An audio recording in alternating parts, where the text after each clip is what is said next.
Aleykümselam.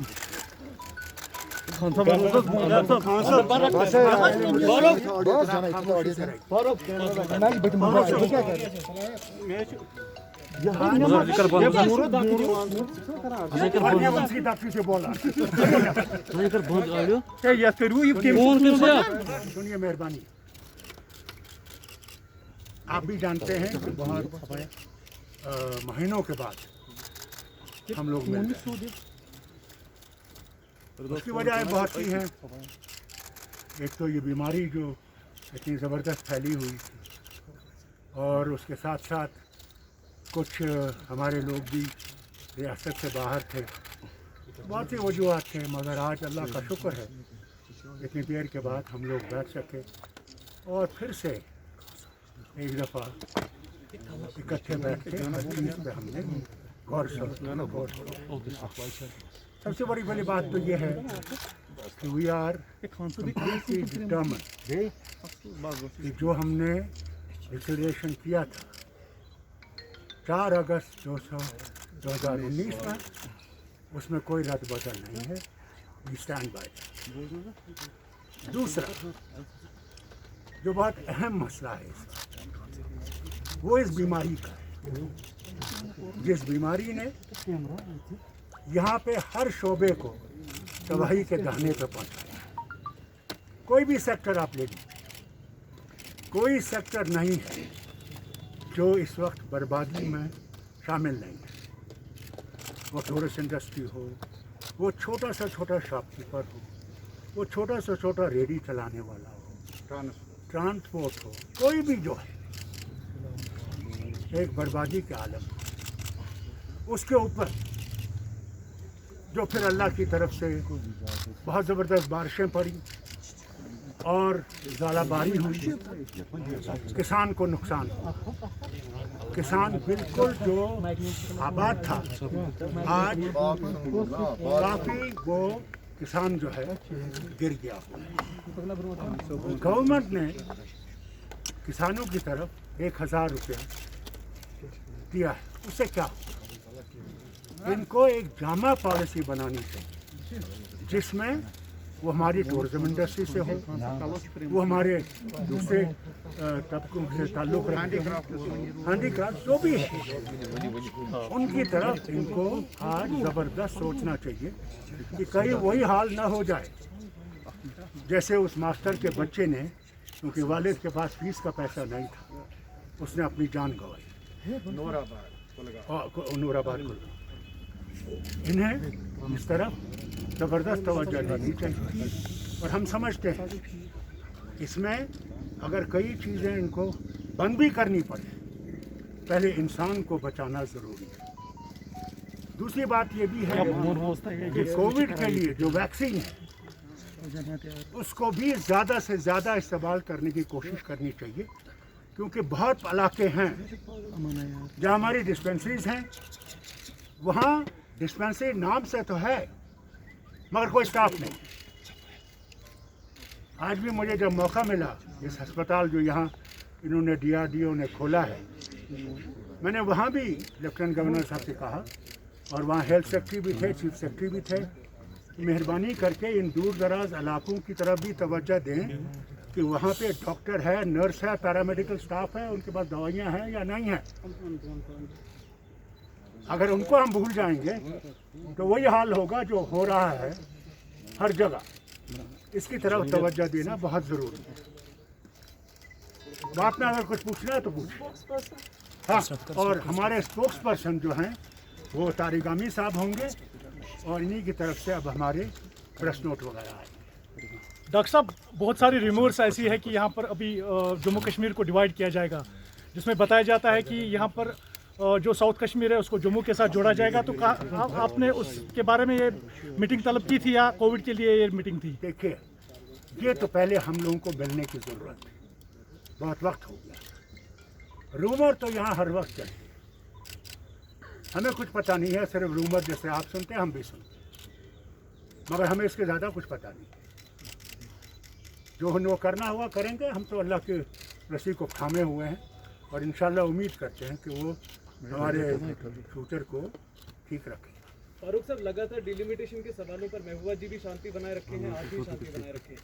Delimitation process के बारे में अभी क्या आपका स्टैंड है? क्या डिलिमिटेशन पे आपके जवाब कंटिन्यूसली सवालों पर नहीं आते? देखिए, जहाँ तक डिलिमिटेशन का सवाल है, हम लोग कोर्ट में, सुप्रीम कोर्ट में, और हमने उनसे कहा है आप वो सुप्रीम कोर्ट का पढ़ लीजिए, उसका जवाब आ जाए हमें। डिलिमिटेशन के जो चेयरमैन हैं वो भी सुप्रीम कोर्ट के जज रहे हैं, उनसे जवाब आए तो उसके बारे में फिर हम फैसला करेंगे। तो सही है। 335A के हवाले से पॉलिटिकल प्रोसेस आपका क्या है? अगर सुप्रीम कोर्ट में केस दर्ज हुआ है, लेकिन पॉलिटिकली आप लोग क्या कर रहे हो इस चीज़ को रेस्टोर? देखिए, पहले आपको मैं बताऊं, खुद आप जानते हैं कि आज सूरत क्या है इस बीमारी। लोगों से एहतियात से मिलना पड़ता है, क्योंकि ये बीमारी ऐसी है कि अल्लाह निजात दे, मुझे खुद हुई है और मैं जानता हूँ मेरे पे कितना इसका अभी भी मैं वो असर है जिसको अभी भी वो गया नहीं, और कितने ही लाखों इस दुनिया फानी से चले गए इस बीमारी से। और हम इस बीमारी को ऐड नहीं कर सकते, बल्कि आज हमने पूरा मिलके उन सब को जो इस बीमारी से गुजर गए हैं उन्हें हमने जो है मगफिरत की दुआ मांगी। और एक बात जो मैं भूल गया आपसे कहना, यहाँ पे पुलिस का बड़ा ज़बरदस्त दबाव और है, और लोगों को पकड़ धक्कड़ ये वो कर रहे हैं, बच्चों को पकड़ के ले जा रहे हैं। मैं समझता हूँ ये नहीं होना चाहिए। मेरे ही रास्ते पे आप देखें, वहाँ पे नीचे कंडा है नर्सिंग होम के पास, वहाँ खोल देते हैं, बंद कर देते हैं। जब उनसे पूछते हैं कि क्यों बंद किया है, दुनिया की गाड़ी चलती थी, आज इसे बंद क्यों कर रहा है, इनके पास कोई जवाब नहीं है। ये तो गलत है।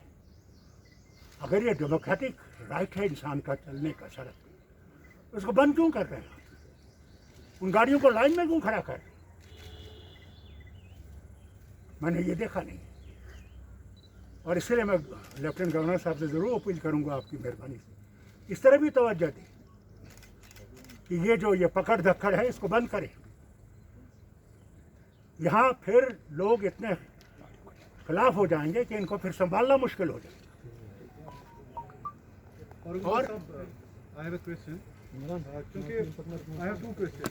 पहला ये है कि आपसे मिलने का मौका दिया। पहला ये सवाल कि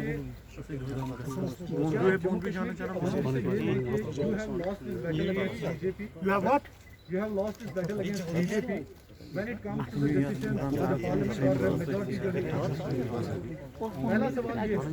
दूसरा सवाल ये है कि लोग ये भी आपसे सवाल पूछना चाहते हैं कि क्या फारूक अब्दुल्ला साहब या आपके हसनैन साहब इस वक्त हैं, अकबर लोन साहब हैं, आप इस वक्त जम्मू कश्मीर को रिप्रेजेंट करते हैं when it comes to the parliament. अगर कोई ऐसा फैसला लिया गया बाइफर्केशन या स्टेट को डिवाइड करने के हवाले से जो पहले ही हो चुका है, आपने तब भी इस्तीफा नहीं दिया था। क्यों देता हूँ इस्तीफा? आप सुनिए, आपने मुझे वोट दिया है कि मैं इस्तीफा दूं? आप सवाल सुनिए सर, सवाल don't be angry sir, don't be angry. आप सवाल सुनिए।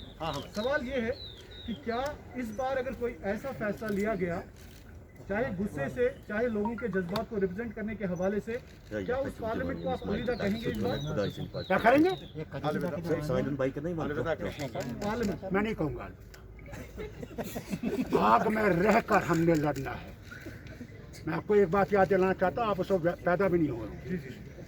मेरे वालिद को जब सऊदी अरेबिया में थे और उनको ये पता लग गया था कि दिल्ली जब वो वापस आएंगे उनको गिरफ्तार किया जाएगा, तो उस वक्त के जो बादशाह जो थे शाह फैसल, उन्हें शेख साहब को ऑफ़र किया कि आप यहाँ रहिए, हम आपको सिटीजनशिप देंगे। उन्होंने कहा मुझे नहीं चाहिए, मैं आग में रहकर उस आग को बुझाना चाहता हूँ।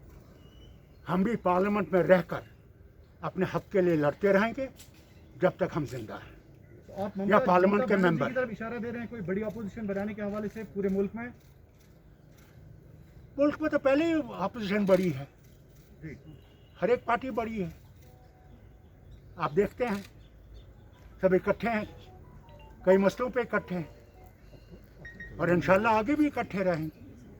तो ऐसी बात तो है नहीं कि नहीं इकट्ठे रहेंगे। मैं सिर्फ इस बारे में एक चीज़ कहना चाहता हूँ, गुजारिश करना चाहता हूँ कि हम सब भी यहाँ से इस बदनसीब सरजमीन से ताल्लुक़ रखने वाले हैं। जो भी मुसीबत आज तक आन पड़ी है हम पर, एक साथ मिलकर हमारे आवाम ने उसको झेला है, सामना किया है। ये जहाँ तक सवाल है पार्लियामेंट में जाने का ना जाने का, मेरे ख्याल में ये बहस सब कहीं पर रुकनी चाहिए। जहाँ तक हमारे PAGD का ताल्लुक है, we will use every opportunity, कमज़ोर से कमज़ोर तरीन अपॉर्चुनिटी भी हमें मिले, हम उसको खोना नहीं चाहेंगे, मज़ाहिमत कर लेंगे अपने आवाम की खातिर। और एक बात मैं अश्योर करना चाहता हूँ PAGD के रहनुमाओं की तरफ से, never ever misunderstand us, and we must convey it to the people of every region, whether it is Jammu, Kashmir, even Ladakh, that we shall be on the side of our dear people who are suffering, who are settled. There is no hope, but certainly we will be on their side. Thank you very much. Thank you. I think this is enough. Thank you. बात एक option है, क्या आप लोग कोई ऐसी delegation formulate कर रहे हैं जो केंद्र सरकार से बात करे ताकि जम्मू कश्मीर देखिए, मैं में आपसे एक बात formulated- कहूँगा, कोई दरवाज़ा हमने बंद नहीं किया, ये बात याद रखिएगा।